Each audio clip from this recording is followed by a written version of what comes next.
가정이라고 하는 것은요, 여러분, 가정은 우리를 낳아주고 길러주는 이 인생의 요람이자 이 세상을 떠날 때까지 우리가 끊을 수 없는 삶의 터전입니다. 그 자리가 가정이죠.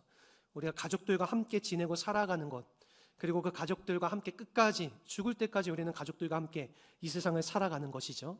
그것이 우리의 일반적인 가정의 모습입니다. 그래서 우리는 그런 삶의 터전 속에서 우리 모든 이 세상을 살아가는 사람들은 그렇게 살아가는 것이죠. 여러분, 이와 같이 이 교회도 모든 믿는 자들의 영적인 가정으로, 이 교회를 통해서 우리가 하나님의 자녀로 낳음을 받고 또 양육을 받으면서 우리가 저 천국에 이를 때까지 살아가는 것, 그래서 그렇게 살아가는 신앙생활의 터전이 바로 이 교회라는 자리입니다. 여러분, 그러므로 우리 믿는 자들에게는 이 교회가 중요할까요? 중요하지 않을까요? 이 교회가 중요한 곳이지요. 여러분, 이 교회는 너무나도 중요한 자리입니다. 믿지 않는 사람들은 가정이 중요하지만은 우리 믿는 성도들은요, 이 가정뿐만이 아니라 이 교회도 굉장히 중요한 우리의 삶의 터전이라는 것이죠. 여러분, 오늘날 우리 모든 믿는 사람들이요, 이 코로나의 시대를 겪으면서 이 그리스도인들이 바라보는 이 교회의 시선들이 많이 변화되었음을 우리가 좀 많이 느끼게 됩니다. 교회를 단순하게 눈으로 보는 공간으로 많이 이렇게 바라보는 시선들이 많아졌고요. 그리고 교회에서 굳이 교회에 나오기보다는, 굳이 교회를 나오지 않더라도 우리가 어떻게든 하나님을 예배하고 하나님을 섬길 수 있지 않아? 그렇게 생각하는 사람들이 많아졌다라는 것이죠.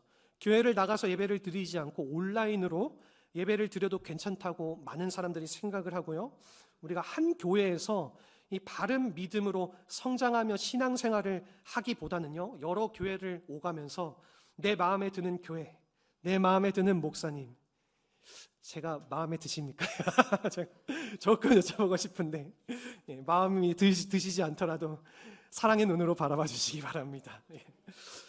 마음에 드는 목사님을 찾아가고 또 마음에 드는 성도들을 찾아가는, 여러분, 그러한 내 마음에 드는 신앙생활을 하면서 살아가는 그러한 잘못된 신앙관을 가지고 나아가는 성도들을 우리가 많이 바라보게 된다는 것이죠. 여러분, 물론 이 목사의 문제라든가 이 교회의 문제 혹은 성도 간의 갈등 속에서 교회를 실망하기 때문에 교회를 떠나서 그러한 생활을 하시는 분들도 더러 계십니다. 하지만은 여러분, 우리가 중요하게 바라봐야 될 것은 이 성도들이 왜 그러한 마음으로 교회를 바라보고 교회를 떠나고 교회를 굉장히 가볍게 생각하는 것일까? 우리는 이러한 점들을 한번 바라봐야 된다는 것입니다. 이러한 일들이 도대체 왜 일어나는 걸까요?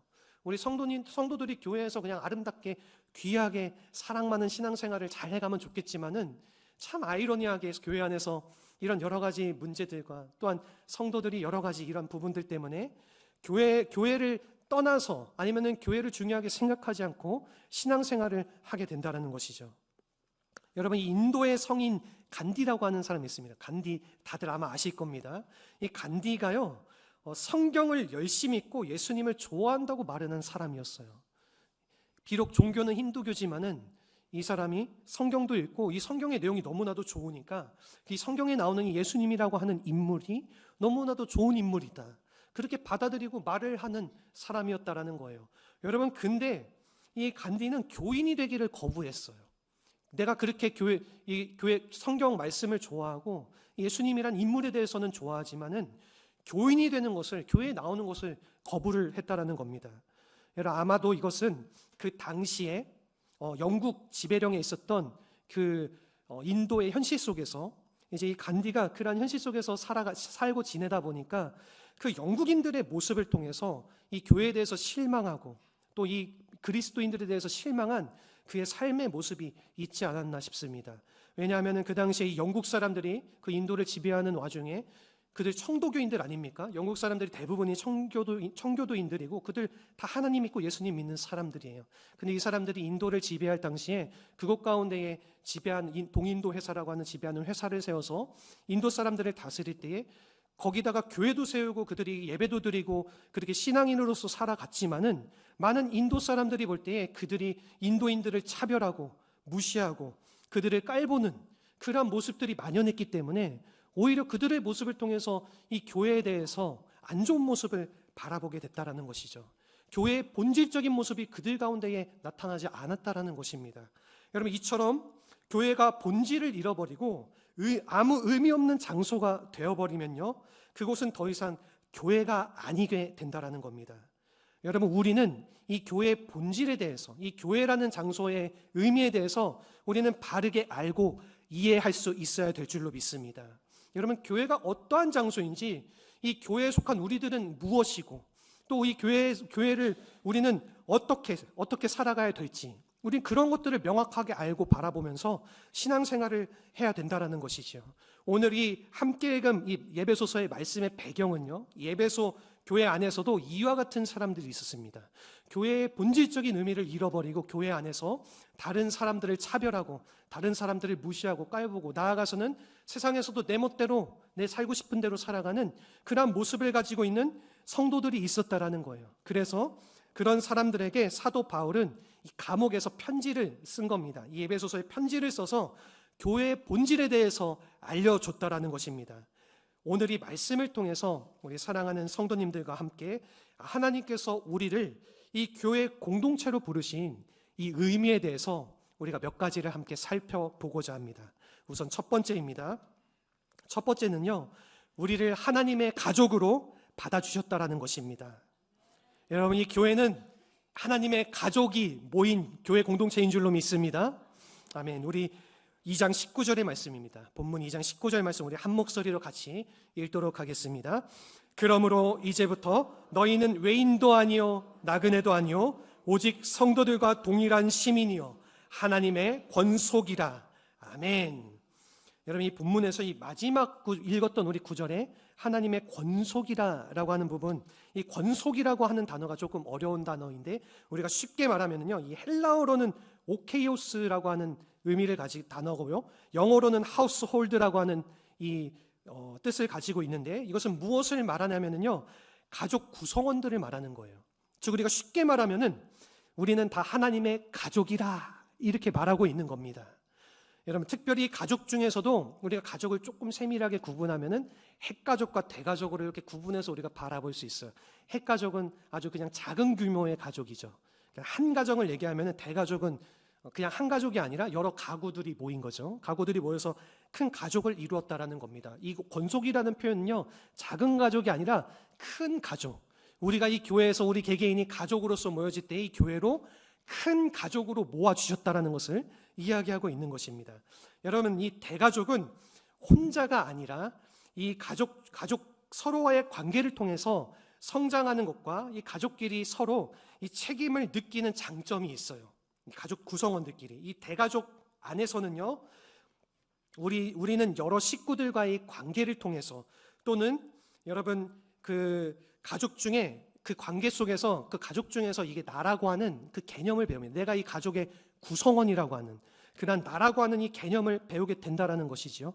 그리고 이 대가족은요, 수많은 가족끼리 이제 서로 부딪히고 부대끼면서 이 별난 성격과 인격들, 여러분 솔직히 주변에 우리 가족들 보시면은 성격들이 다 좋으신 분들만 계시진 않잖아요. 우리 자녀들도 그렇고 우리 부모님들도 그렇고 다 각자 다른 성격들과 다른 인격들을 다 가지고 있어요. 그렇기 때문에 우리 안에서 여러 가지 부딪힘들도 있을 수 있겠지만은, 그러한 부딪힘 속에서 우리가 다듬어지고 깨어지고 원만한 성격의 소유자로 이 만들어지면서 이 나머지 가족들에 대한 책임감을 갖게 되는 그러한 훌륭한 장점이 이 대가족 속에 있다라는 겁니다. 여러분, 오늘날 우리 교회, 이 교회 안에 우리 가족의 모습도 이와 마찬가지입니다. 여러분, 하나님의 진리도 이 교회 안에서, 우리 이 교회의 가족 공동체 안에서 그렇게 우리에게 전수되어진다라는 것입니다.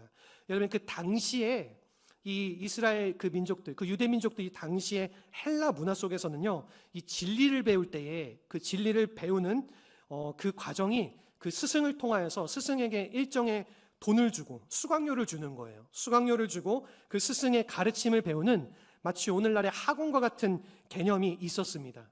여러분, 그래서 이 사도 바울은요, 이 에베소 교회의 이방인 신자들, 이 이방 사람들이요, 하나님의 진리는 그렇게 학원에서 배우는 것처럼 우리가 배우는 것이 아니다. 그렇게 죽은 진리가 아니라 우리가 가족과 같이 이 교회 안에서 우리가 한 가족으로서 우리가 막 돈을 주고받고 배우는 것이 아니라 누구든지 자유롭게 이 교회 안에서 하나님의 말씀을 함께 읽고 나누면서 배우면서 나아가는, 이 교회의 서로의 관계를 통하여서 우리가 부딪히면서 배우면서 나아가는 것이 살아있는 진리를 배우는 것이라고 우리에게 이야기를 해주는 것이죠.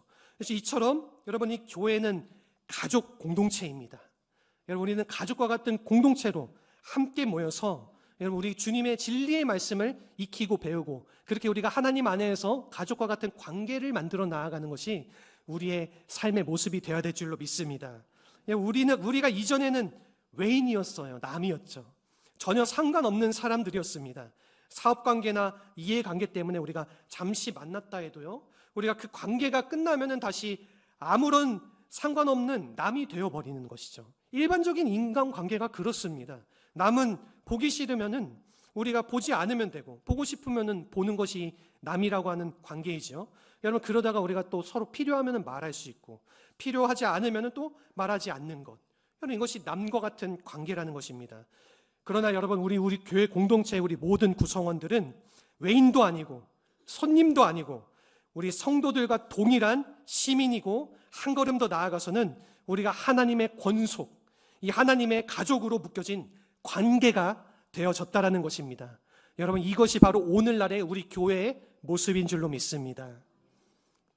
요즘 많은 사람들이요, 이 신앙생활을 하면서 나아갈 때에 마치 학원에서 공부하는 식으로, 그리고 백화점에서 쇼핑하는 식으로 신앙생활을 하고 있는 것들을 우리가 많이 바라보게 됩니다. 막 백화점을 우리가 가게 되면 어떻게 하죠? 백화점 가서 많은 사람들이 무엇을 합니까? 여기저기 다니면서 자기가 필요한 물건들만 구입하면 되는 장소, 그 장소가 백화점이 아닙니다. 백화점이 아닙니까? 우리가 점원을 사귈 필요도 없고요, 또 그 백화점의 사장이 누구인지 우리가 알 필요도 없는 거예요. 그냥 거기 가면은 내가 필요한 물건만 사는 것이지 다른 것은 신경 쓸 필요가 하나도 없다라는 것입니다. 관계를 맺을 필요가 없다라는 거예요. 여러분, 그처럼 우리가 이 주변에 보면은요, 주위에 한 교회를 정해놓지 않고 여러 교회를 오가면서, 오전에는 저 교회, 오후에는 저 교회, 그리고 수요일에는 저 교회, 각자 우리가 필요한 것을 공급받을 수 있도록 내가 원하는 방향대로 내 입맛에 맞춰서 이 교회를 왔다 갔다 떠돌이 생활하는 그런 신앙의 모습을 우리가 많이 바라보게 된다는 것이죠. 오늘날 그런 성도들이 점점 더 많아지고 있다는 겁니다. 여러분, 무엇 때문에 그렇습니까? 이 교회라는 의미에 대해서 잘 이해하지 못해서 그래요. 교회가 어떠한 장소인지를 잘 바라보지 못해서 그렇다고 하는 것입니다. 여러분, 이들의 공통적인 특징, 그러한 사람들의 공통적인 특징은 관계를 맺지 않는 거예요. 관계. 여러분, 교회는요, 단순하게 우리가 오가면 그냥 예배만 드리면서 오가는 장소가 아니라 우리가 하나님과의 관계를 맺어가고, 나아가서는 우리 성도들 안에서 가족과 같은 사랑으로 따뜻한 관계를 맺어가는 것이 이 교회의 모습인 줄로 믿습니다. 여러분, 교회를 우리가 단순하게 그날 예배만 드리고 왔다 갔다 하는 것이 아니라는 거예요. 여러분, 우리가 이 교회 안에서 여러 성도들을 우리가 마주치게 되잖아요. 우리 성도들을 만나고 우리가 함께 예배를 드리면서 나아갈 때에, 여러분, 우리가 예수님 안 믿었으면은 뭐 만날 일도 없고 우리가 서로 관계를 나눌 일도 없지만은, 우리가 교회에 나와서 한 믿음 안에서 우리가 살아가게 되면은요, 우리가 이제는 가족과 같이 그 예수님의 그 사랑 안에서 우리가 관계가 맺어진다라는 것이죠. 그 관계 속에서 우리가 비록 우리의 모습이 서로 다르고 서로 조금 부족하고 서로 모자른 모습들이 있을지라도 우리가 주님의 사랑 안에서 그거를 이해하고 품고 그것을 받아들이고, 우리가 나아가서는 하나님에 대한 그 귀한 사명을 우리가 받고, 또한 그 사명을 위해서 우리가 함께 힘써서 살아가는 것이 이 교회의 모습이라는 겁니다. 여러분, 그래서 우리가 교회 안에서 서로 함께 이렇게 사역하면서 나아갈 때에 때로는 다툼이 있을 수 있어요.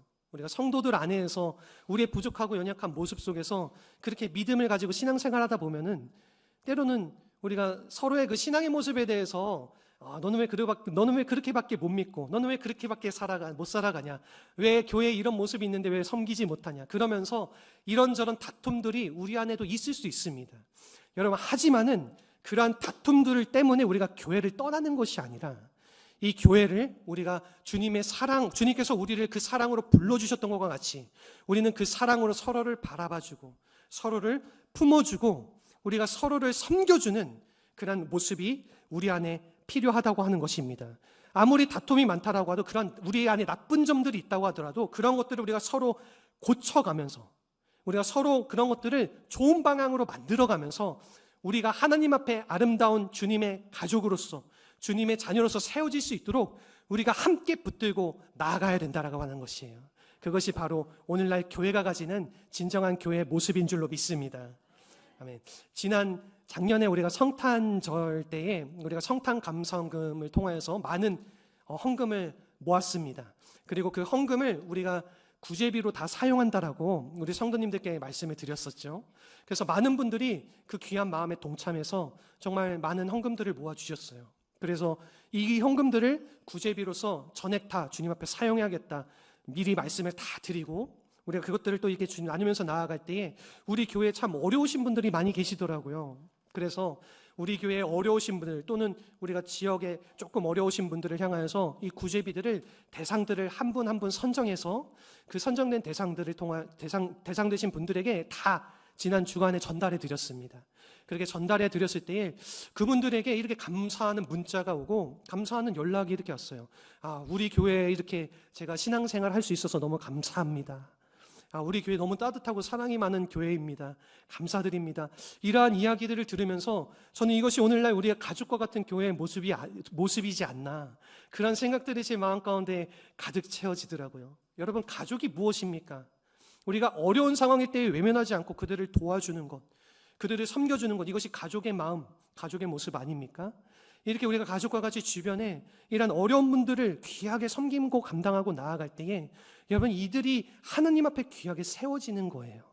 그리고 하나님, 그렇게 한 사람 한 사람이 귀하게 세워질 때에 하나님의 몸된 교회로 우리가 그런 가족과 같은 교회로 만들어진다라는 겁니다. 여러분, 좌우 옆 사람을 한번 바라봐 보시고 이렇게 한번 말을 나눠주셨으면 좋겠어요. 주님 안에서 우리는 한 가족입니다. 네. 여러분, 가족처럼 보여지십니까? 남이 아니라 여러분, 우린 주님 안에서 한 가족인 줄로 믿습니다. 여러분, 한 가지만 더 이렇게 나눠볼까요?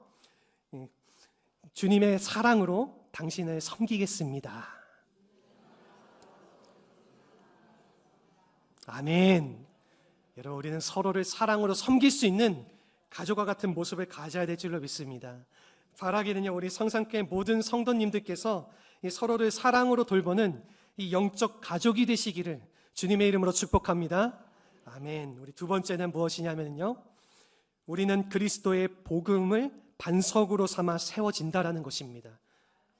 여러분, 우리가 세워지는 이 교회의 모든 기반, 기초, 반석은요, 바로 예수 그리스도를 통하여서 세워지는 줄로 믿습니다. 오늘 본문의 20절의 말씀입니다. 우리 같이 읽어보도록 하겠습니다. 20절 말씀입니다. 너희는 사도들과 선지자들의 터 위에 세우심을 입은 자라. 그리스도 예수께서 친히 모퉁이 돌이 되셨느니라. 아멘. 여러분이 본문의 말씀을 살펴보면요, 이 사도 바울은 이 교회를요, 가족이라는 공동체를 뛰어넘어서 성전이라고 하는 건축물로 비유를 하고 있습니다. 여러분, 이렇게 이 교회를 건축물로 이해할 때에 가장 중요한 것은 이 교회의 기초입니다. 여러분, 작년에 7월에 이 대한민국을 떠들썩했던 사건이 하나가 있었어요. 무엇이냐면은 순살 아파트. 다들 들어보셨습니까? 네. 제가 순살치킨 참 좋아해서 많이 먹는데 전 순살 아파트라는 이야기를 듣고 이것이 뭐냐, 제가 그렇게 정보를 그 당시에 그 정보를 이렇게 뉴스를 통해서 봤는데, 그 당시에 이 아파트, 순살 아파트가 뭐냐면은요, 이 아파트를 지을 때에 그 아파트 안에 있는 그 기초 골조를 다 먼저 만들고 세워가지 않습니까?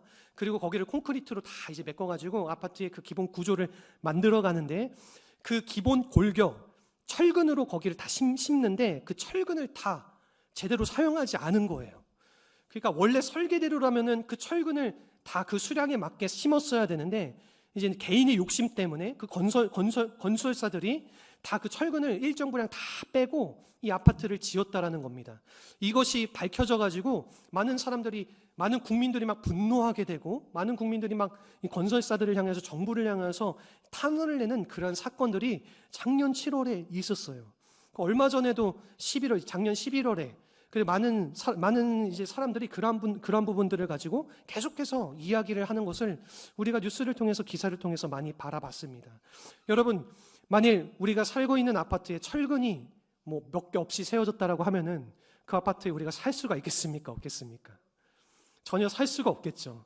그 아파트에 살면은 그 위험성을 다 감당해야 하기 때문에 그 아파트에 우리가 들어가서 살기에는 너무 큰 위험 부담이 있다라는 것이죠. 너무 두렵다라는 것입니다. 여러분, 이처럼 우리가 이 교회를 세워갈 때에도 교회를 세우는 이 기초를 분명하고 단단하고 견고하게 세워가야 된다라는 것이지요.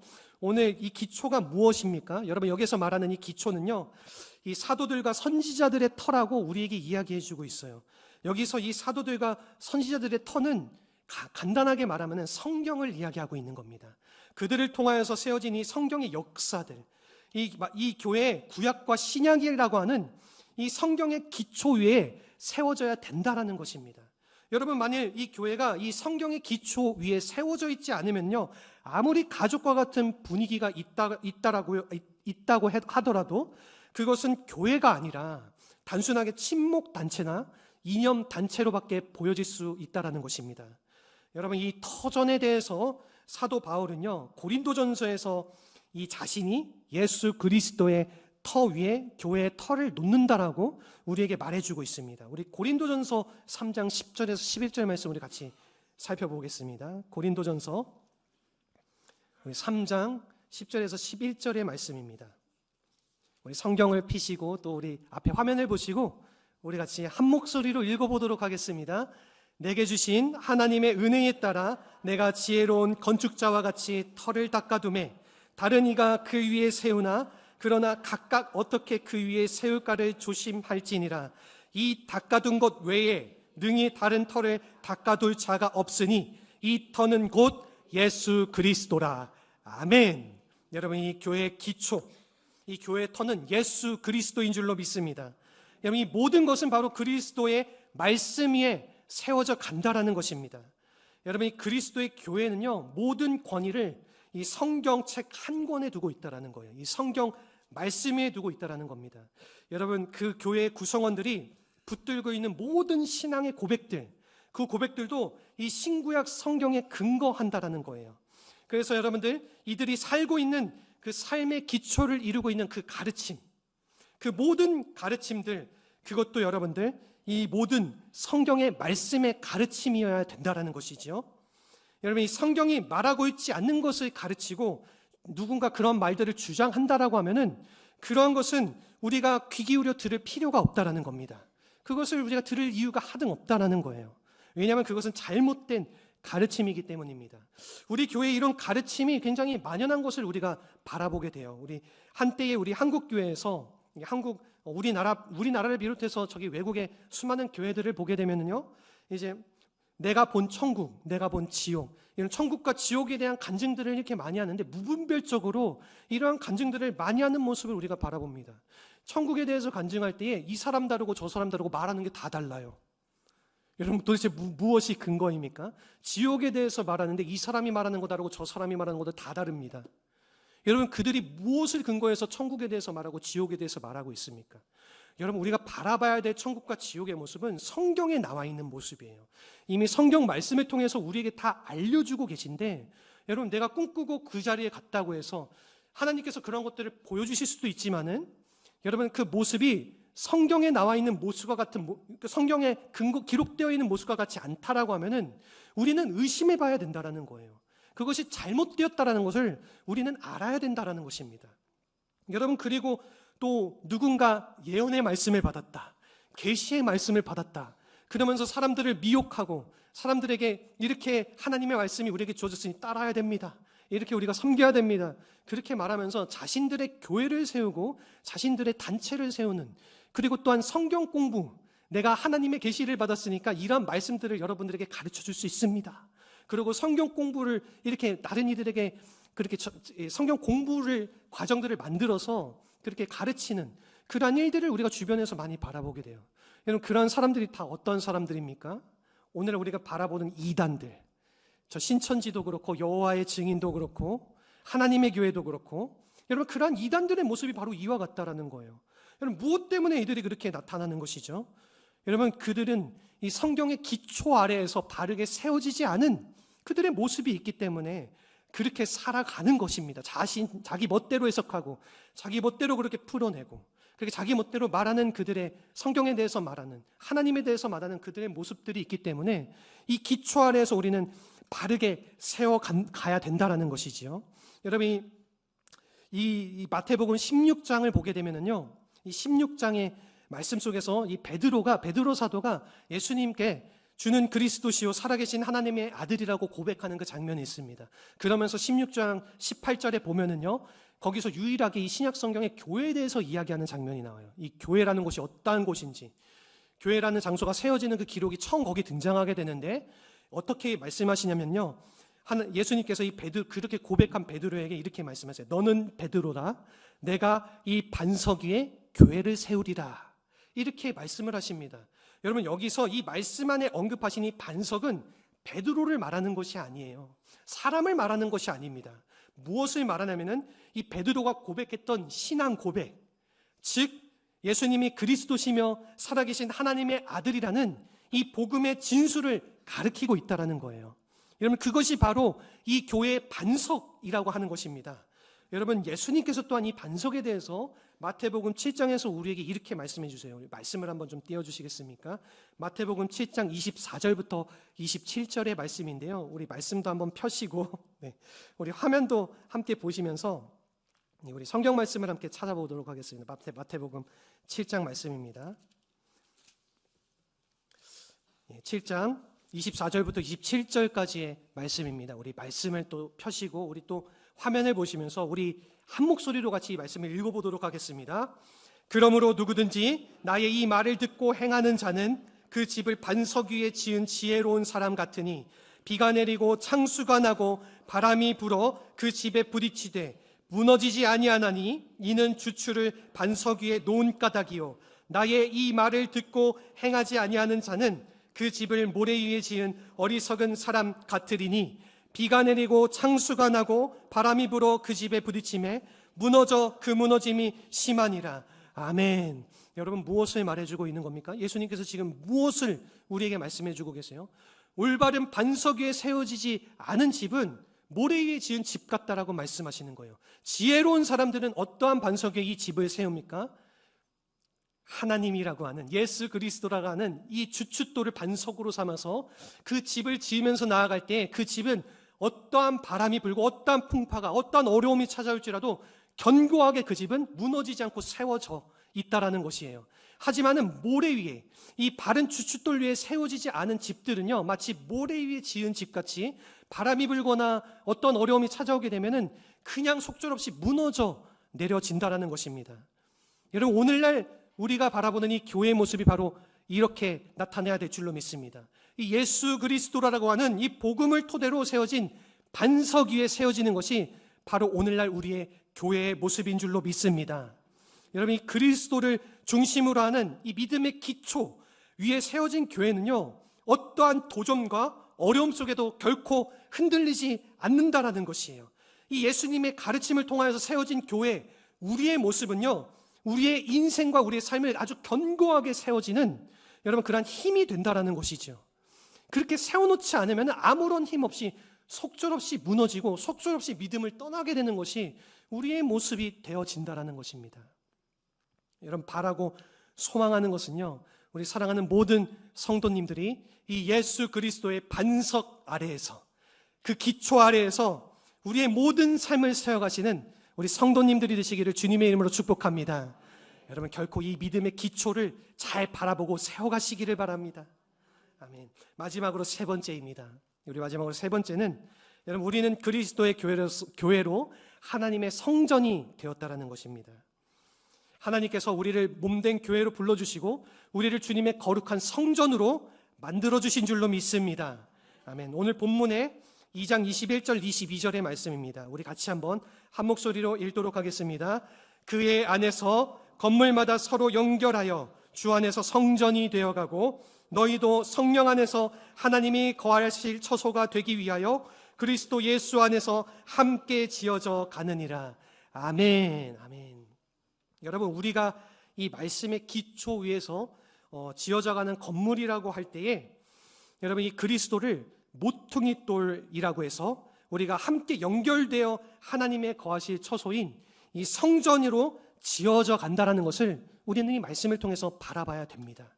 여러분이 오늘 이 사도 바울이 설명하는 이 성전이라고 하는 이 당시의 성전이라고 하는 개념은요, 이 건축물과 같이 오늘날처럼 콘크리트로 한 번에 골조를 쳐가지고 만드는 그런 건물이 아니라요, 모퉁이 돌을 만드는 겁니다. 먼저는 모퉁이 돌을 중심으로 해서 그 모퉁이 돌을 기반으로 벽돌을 하나 둘씩 쌓아가는 거예요.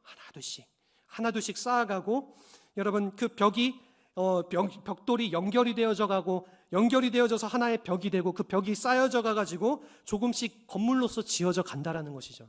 여러분 이 벽돌이 오늘날 우리 성도들을 이야기하고 있는 겁니다. 우리가 오늘날 이 교회를 짓는 이 하나의 벽돌이 되어져서 이 교회를 하나하나 쌓아가고 만들어 가게 된다라는 것이지요.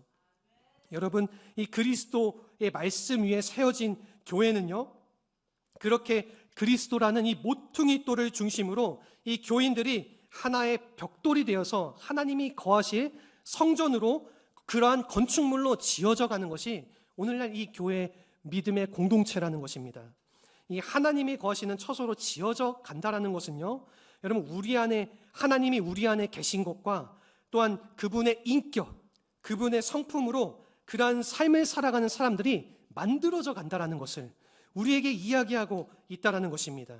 여러분 이것이요, 하나님이 우리를 구원하시고 바로 천국으로 데려가시지 않고 이 땅 가운데에 이 교회 공동체 안에서 우리를 살아가도록 우리를 남겨놓으신 그분의 이유이고 그분의 목표라는 것입니다.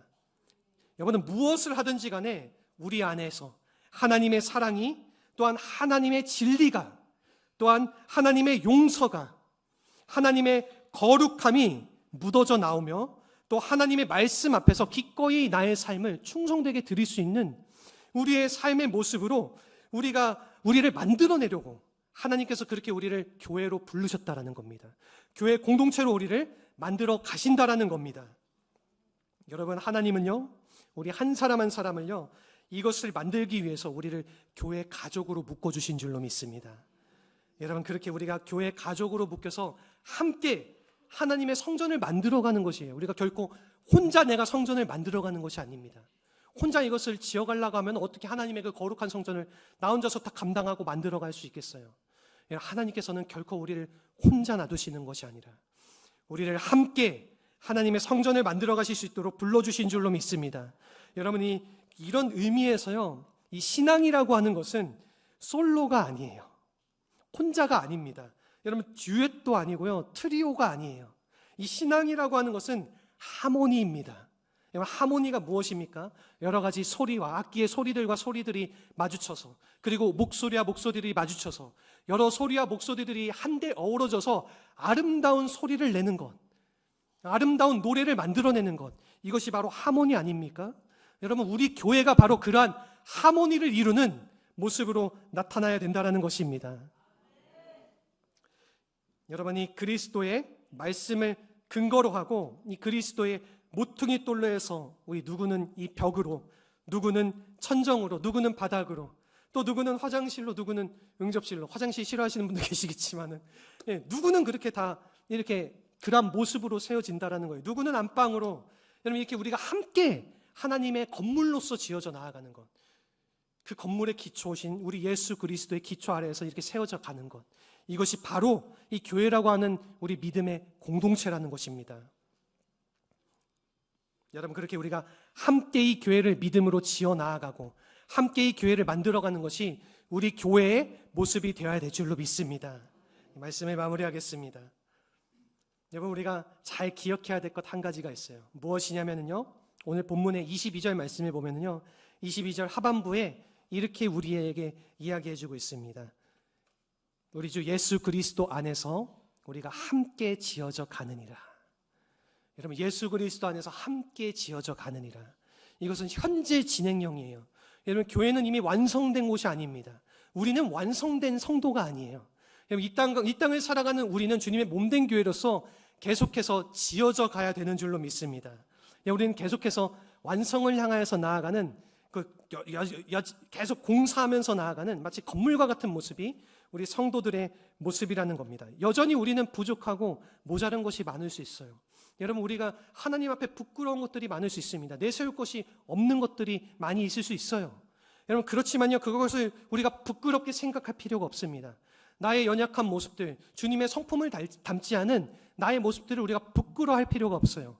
왜냐하면 하나님께서 이 교회를 통하여서 우리를 만들어가고 계시기 때문입니다.